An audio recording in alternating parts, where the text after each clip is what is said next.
आज की कहानी का नाम है जादुई संदूक और दिवाली की रोशनी। गाजियाबाद की एक पुरानी बस्ती थी। बस्ती में एक छोटा सा मकान था। दीवारों पर सीलन थी, छत से हल्की सी पानी की बूंदें टपकती थीं और दरवाज़ा बंद करते वक्त चरमराहट की आवाज़ आती थी। लेकिन उस घर में एक बात कभी नहीं टूटती थी, बातें। यहीं रहता था सोहन, एक साधारण सा आदमी। दिन भर कंपनी में चपरासी की नौकरी, शाम को दो नन्हे बच्चों के साथ कंचे, कभी लूडो, कभी कहानी। घर छोटा था, साधन सीमित थे, लेकिन उस घर में हंसी और अपनापन भरपूर था। तनख्वाह कम थी, पर दिल बड़ा था।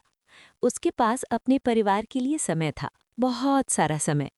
बस पैसे नहीं थे। छोटी दिवाली का दिन था। बाहर की गलियों में रंग बिरंगी लाइटें झिलमिला रही थी। हर घर रोशनी से नहा रहा था। बच्चों की हंसी, पटाखों की आवाजें और मिठाइयों की खुशबू हवा में घुली हुई थी। लेकिन सोहन के घर में कुछ भी नहीं था, ना मिठाई, ना पटाखे, ना सजावटी लाइटें। सोहन के घर में अंधेरा था, दियों का नहीं, उम्मीदों का। अनीता खिड़की से बाहर झांक रही थी। पड़ोस के बच्चे नए कपड़ों में हंसते हुए पटाखे जला रहे थे। उनकी हंसी उसके कानों में चुभ रही थी। अनीता की आंखों में कसक सी उभर आई। उसने भारी मन से कहा, आज दिवाली है, बच्चों के लिए कुछ तो लेकर आओ। सोहन जमीन पर बैठा बच्चों के साथ खेल रहा था। उसने मुस्कुराते हुए कहा, घर में ही हलवा बना लेंगे। ये सुनते ही अनीता का सब्र टूट गया। हर त्योहार पर यही सुनती हूँ, आज भी बस हलवा? हमारे बच्चे पटाखे भी नहीं जलाएंगे? फिर बाहर की ओर इशारा करते हुए बोली, देखो पड़ोसियों के घर कितनी रोशनी है। उनके बच्चे नए कपड़े पहनकर दिवाली मना रहे हैं। सोहन ने बच्चों की ओर देखा। उनके चेहरों पर मासूम चमक थी। वो धीमे स्वर में बोला, लेकिन उनके पापा तो उनके साथ नहीं रहते। बताओ बच्चों, तुम्हें पापा चाहिए या पटाखे? बच्चों ने एक साथ उसकी गर्दन पकड़ ली। पापा! अनीता चिढ़कर बोली, साथ रहने से ख्वाहिशें पूरी नहीं होती सोहन। ये बात सोहन के दिल में तीर की तरह चुभ गई। सीने में कहीं कुछ टूट गया। वो चुपचाप उठ खड़ा हुआ। ठीक है, उसने कहा, मैं कुछ लेकर आता हूँ। वो बाजार की ओर निकल पड़ा। बाजार दिवाली की चकाचौंध से भरा था। चारों ओर मिठाइयाँ, पटाखे और लाइटें बिक रही थीं। चारों तरफ उजाला था, लेकिन सोहन के मन में एक अजीब सी उदासी थी। सोहन की जेब में सिर्फ 100 रुपए थे। उसने उन्हें हथेली में रखा, जैसे अपना अपमान देख रहा हो। 100 रुपए में क्या आएगा? वो खुद से बुदबुदाया। एक पुरानी चीज़ों की दुकान के बाहर वो ठिठक गया। वो बाहर खड़ा यही सोच रहा था कि तभी दुकानदार ने आवाज़ दी, अरे साहब, अंदर आइए, बाहर क्या सोच रहे हैं?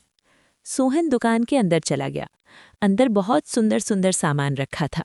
हर सामान बीते समय की कहानी सुना रहा था। दुकानदार ने पूछा, क्या लेंगे साहब? सोहन ने कहा, कुछ नहीं, मेरे पास तो सिर्फ 100 रुपए हैं। दुकानदार ने कहा, ये संदूक देखिए, 100 रुपए में दे दूंगा। इतना सुंदर संदूक सिर्फ 100 रुपए में देखकर सोहन को विश्वास ही नहीं हुआ। वो संदूक घर ले आया। अनीता ने उसे देखकर ताना मारा, वाह, दिवाली पर यही लाए हो, एक पुराना संदूक? सोहन मुस्कुराकर बोला, खुशियां पैसों से नहीं, प्यार से आती हैं। उसने संदूक खोला और मजाक में कहा, अरे भई, कुछ मिठाई ही दे दे। और तभी चमत्कार हुआ। अचानक संदूक के अंदर मिठाइयों के डिब्बों का ढेर लग गया। सोहन और अनीता हैरान रह गए। घर खुशबू और हैरानी से भर गया। उस रात दोनों समझ गए, ये जादुई संदूक है। फिर जिंदगी बदल गई। दौलत आई, घर बड़ा हो गया, रोशनी हर कोने में फैल गई, लेकिन साथ छोटा हो गया। बच्चे वीडियो गेम में खो गए, सोहन काम और दुनिया में, और अनीता खामोशी में। उनके पास सब कुछ था, लेकिन अब एक दूसरे के लिए समय नहीं था। फिर एक और दिवाली आई। मिठाइयों के ढेर थे, पटाखों के ढेर थे, लेकिन हंसी नहीं थी। अनीता को किसी चीज में आनंद नहीं आ रहा था। वो खुद को बहुत अकेला महसूस कर रही थी। अनीता ने दिया जलाया। लौ कांप रही थी, जैसे उसका दिल। अनीता दियों को देखती रही। उसने सोचा, वो समय कितना सुंदर था, जब कुछ नहीं था, पर सब कुछ था। पहले दिवाली पर पटाखे नहीं, बच्चों की हंसी देर तक गूंजती थी। वो समय ऐसा था जब सोने से पहले बातें होती थीं, जब बिना टीवी के कहानियां चलती थीं, जब भूख से ज्यादा साथ की तसल्ली थी। संदूक आया और सब कुछ बदल गया। पहले मिठाइयाँ, फिर पैसे, फिर बड़ा घर, फिर गाड़ी। धीरे धीरे आवाज़ें कम होती गईं। बच्चों के हाथ में मोबाइल आ गए। पापा बाद में एक आम वाक्य बन गया। अनीता के पास नौकर थे, पर बात करने वाला कोई नहीं। आंखों से आंसू गिर पड़े। उसे याद आया वो पुराना घर, वो चरमराता दरवाज़ा, वो सस्ता हलवा और वो साथ। उसने संदूक से कहा, मेरा पुराना समय मुझे वापस कर दो। उधर सोहन एक दुकान के बाहर खड़ा था। वही सवाल, 100 रुपये में क्या आएगा? वो कुछ लड्डू और मोमबत्तियां लेकर घर आ चला आया। डरते डरते दरवाज़ा खोला कि अनीता ये देखकर गुस्सा करेगी, लेकिन अनीता गुस्सा नहीं थी, वो खुश थी।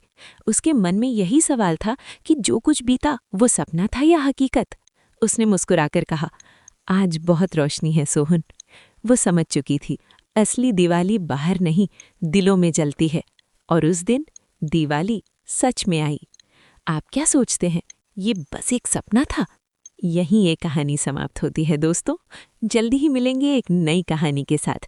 तब तक हंसते रहिए, मुस्कुराते रहिए और हाँ, इस चैनल को सब्सक्राइब करना मत भूलिएगा।